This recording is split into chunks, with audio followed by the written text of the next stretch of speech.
Ladies and gentlemen, there's something fascinating about the way we let others control our emotions. A single comment, a rude gesture, a dismissive look, and suddenly we hand over our peace of mind like it was never ours to begin with. But here's the thing. No one can make you angry. No one can bother you. That power belongs entirely to you. It's not about avoiding difficult people or ignoring problems. It's about understanding where our reactions come from. When we get angry, when we feel bothered, it's usually because something deep inside us feels threatened. Maybe it's our pride. Maybe it's our sense of fairness. Maybe it's our ego whispering, they shouldn't treat me like that. And yet the moment we react, we're no longer in control. We've allowed someone else's words, someone else's actions to dictate how we feel. True strength isn't found in overpowering others. It's found in mastering ourselves. Imagine being so grounded in who you are that no insult, no criticism, no negative energy can shake you. It's not indifference, it's clarity. Clarity that reminds us that other people's behavior is about them, not us. Clarity that tells us we don't need to attend every argument we're invited to. Clarity that allows us to respond with curiosity instead of defensiveness. We can't control how people act, but we can control how we interpret their actions. We can choose to see hostility as insecurity. We can choose to see rudeness as a lack of understanding. We can choose to see negativity as a reflection of someone else's struggles rather than a personal attack. And when we shift that perspective, something incredible happens. We stop reacting and we start leading. People who remain calm in the face of chaos have an invisible power. They make others feel safe. They become the ones others turn to, not because they demand respect, but because they radiate it. Their presence alone becomes an anchor. They understand that patience isn't about tolerating the intolerable. It's about refusing to let external noise disrupt internal peace. There will always be difficult people. There will always be unfair situations. But what if, instead of being triggered, we became curious? What if, instead of reacting, we paused and asked, what's really happening here? What if we saw every frustrating encounter as an opportunity to strengthen our self-control? The world is full of people trying to prove themselves, trying to be heard, trying to be right. But the ones who truly lead, the ones who inspire, are those who don't need to fight to be respected. They are the ones who have mastered the art of staying unshaken. Not because they don't feel, but because they've learned that real power isn't in how loudly we react, it's in how calmly we rest. No one can make you angry, only you control your emotions. Your reaction is a choice, and giving in to frustration means handing over your power. Anger and frustration often come from ego and insecurity. When we feel threatened, it's usually our pride, not the actual situation that's being challenged. Other people's behavior is a reflection of them, not you. Their negativity, rudeness, or criticism is about their struggles, not your worth.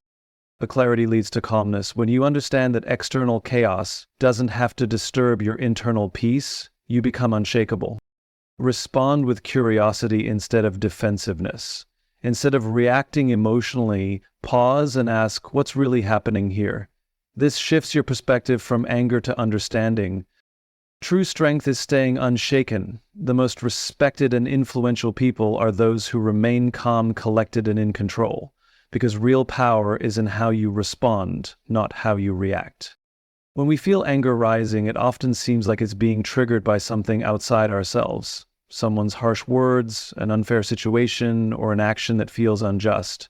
But if we dig deeper, we realize that no one can truly make us angry. The feeling of anger isn't something external that's being imposed on us. It's a reaction that comes from within, a product of how we interpret the situation. In fact, anger only occurs when we decide, consciously or unconsciously, that what's happening is unjust or threatening to something important inside us. Our sense of fairness, our pride, or our perception of control. The key is understanding that our emotions don't come from the outside world. They are shaped by our thoughts and beliefs about what happens around us. Two people can face the exact same situation, and one might feel anger, while the other feels calm or indifferent. The difference lies not in the situation itself, but in the interpretation of it. This is a powerful realization because it means we have control. We can choose how we respond to the world, even if we can't always control what happens in it. For example, someone might cut us off in traffic, and we could feel our blood pressure rising, imagining how rude or reckless they are. But in the same moment, we could also choose to interpret the action differently. Perhaps they're in a rush due to an emergency, or maybe they simply didn't see us. This shift in perspective isn't about denying our feelings. It's about giving ourselves a choice in how we process those feelings. And in every moment, we have the opportunity to pause before reacting, to choose a response that aligns with who we want to be, rather than letting our knee-jerk emotions take over. It's in that pause, in that space between stimulus and response, that we regain our power. We are not helpless victims of our emotions. We are empowered creators of them. By learning to control our thoughts, to recognize the patterns that lead to anger, we can begin to master our emotional responses. This doesn't mean suppressing or ignoring anger when it arises, but rather understanding its origin and deciding whether or not to give it the energy it craves. It's about acknowledging the emotion, sitting with it, and then choosing to move forward in a way that doesn't let it dictate our actions or harm our peace. When we accept that we have the power to shape how we react, we can start to transform not just how we feel, but the way we engage with the world around us. Anger and frustration rarely come from the actions of others alone. They come from how we perceive those actions, and that perception is often tied to our ego and insecurities. When someone dismisses our opinion, interrupts us, or fails to acknowledge our efforts, the immediate reaction might be irritation or resentment. But if we look closely, the discomfort often stems from a deeper place, the fear that we are not being seen, valued, or respected. It's not just about what they did, it's about what we believe it says about us. The ego craves validation, recognition, and a sense of importance. It wants to be right, to be admired, to feel significant. When someone challenges or undermines us, it can feel like a direct attack on our worth. That's why anger often flares up in situations where we feel disrespected, because deep down there's a part of us that fears being insignificant or not good enough. The frustration we feel is not necessarily about the words spoken or the action taken, but about the meaning we assign to them. Insecurity amplifies this reaction. When we are unsure of ourselves, criticism stings more, rejection feels more personal, and setbacks seem like reflections of our inadequacy.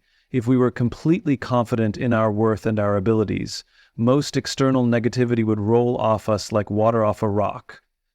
But when there's even a small doubt within us, an unkind comment or a dismissive glance can feel like confirmation of our deepest fears. This is why two people can face the same situation and react entirely differently. One person might brush off an insult with a smile, while another might stew over it for hours. The difference isn't in the situation itself, but in the internal dialogue that follows. One person may feel secure enough in themselves that they don't need external approval, while the other may be unconsciously searching for validation.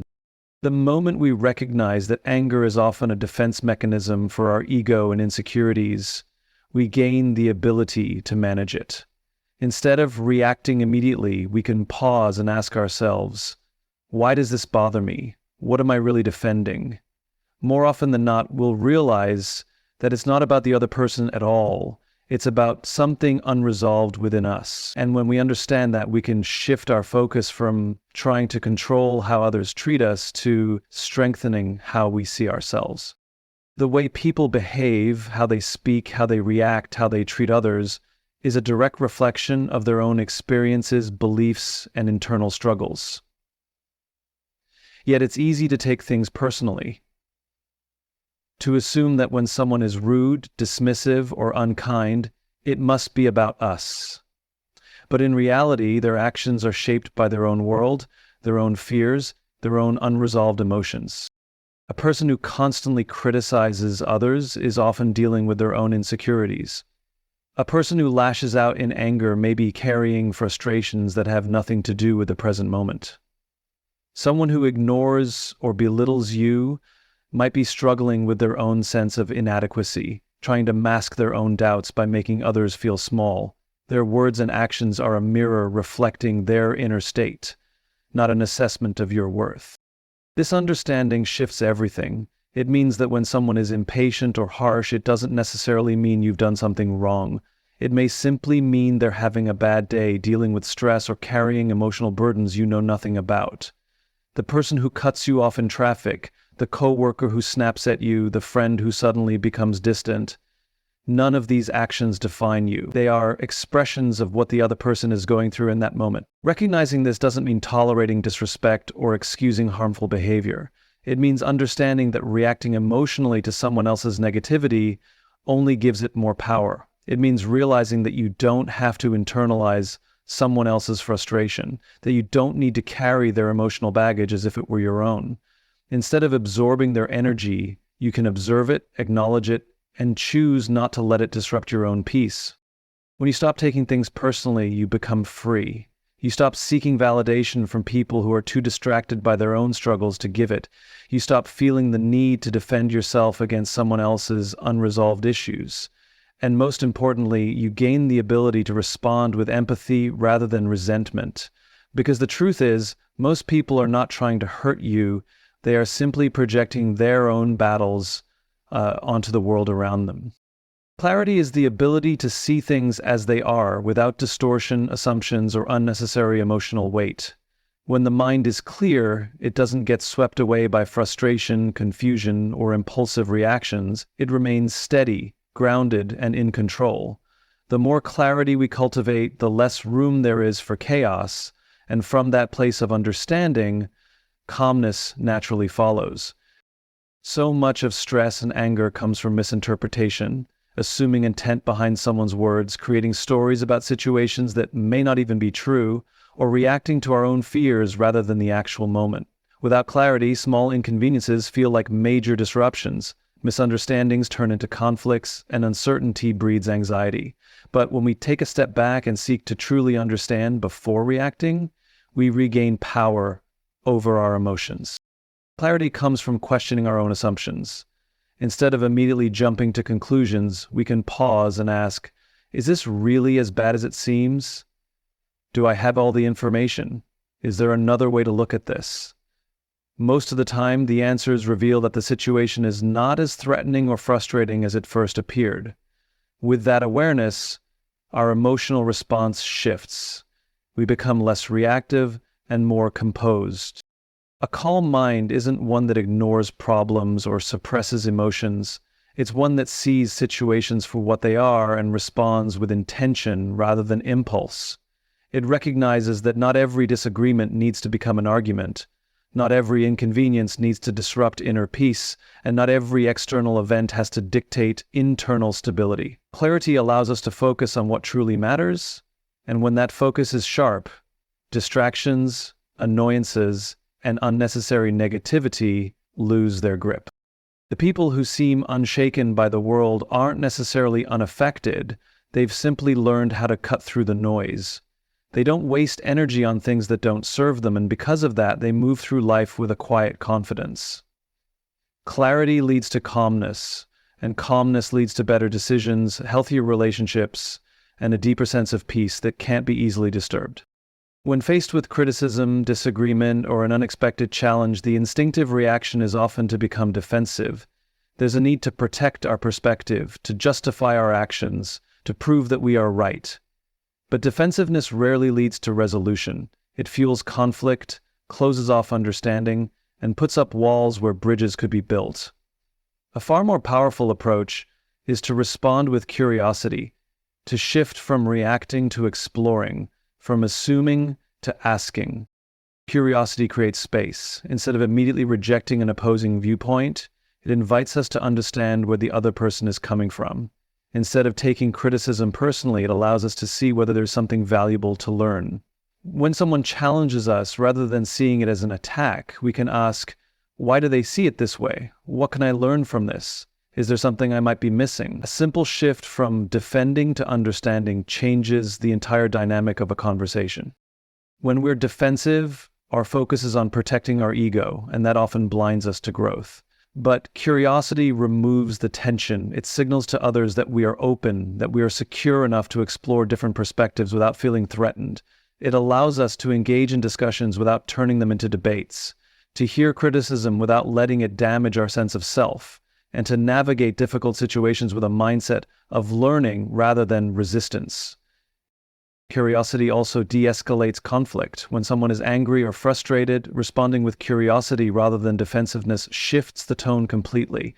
Instead of mirroring their intensity, we can ask, what's really bothering them? What's the deeper issue here? More often than not, people just want to feel heard, and when we engage with genuine interest instead of defensiveness, it disarms hostility and opens the door to productive conversation. A defensive mindset keeps us stuck, but a curious one keeps us growing. It allows us to approach every challenge as an opportunity to gain insight rather than as something to fight against. It replaces tension with understanding, resistance with openness, and frustration with the possibility of connection. When we let go of the need to be right and embrace the desire to learn, we don't just improve our relationships. We gain a sense of ease and confidence that no amount of defensiveness could ever provide. Strength is often misunderstood as dominance, aggression, or the ability to overpower others. But true strength isn't found in how loudly we speak, how forcefully we argue, or how much control we exert over a situation. It's found in the ability to remain steady when everything around us is trying to pull us off balance. It's in the ability to face criticism, conflict, and uncertainty without being consumed by them. The strongest people are not the ones who react to every challenge with force. They are the ones who stand firm in their values, unshaken by external chaos.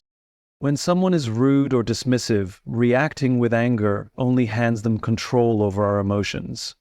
When a situation feels unfair, allowing frustration to take over only drains our energy. True strength is not in reacting, but in responding with intention. It's in understanding that not everything deserves a reaction, that most negativity is a reflection of the other person, rather than something we need to take on ourselves. It's in the ability to pause, to breathe, to choose how to engage, rather than being pulled into someone else's storm. Staying unshaken doesn't mean ignoring emotions or suppressing feelings. It means developing the resilience to manage them effectively. It means recognizing that inner peace is not something the world grants us, but something we create for ourselves. The more we build that foundation, the less external forces can disturb it. It's not about being indifferent. It's about knowing that we don't have to be controlled by every situation that arises. The people who truly inspire others are not those who react impulsively, but those who lead with stability. They remain calm in the face of pressure, thoughtful in the midst of chaos, and patient when challenged. This kind of presence doesn't just benefit the individual, it affects everyone around them. When we stay grounded, we create an environment where others feel safe, where problems are solved with clarity rather than emotion, where respect is earned through composure rather than control. Strength is not in proving power over others, but in mastering power over oneself. The real challenge is not in changing the world to fit our expectations, but in building the resilience to handle it as it is.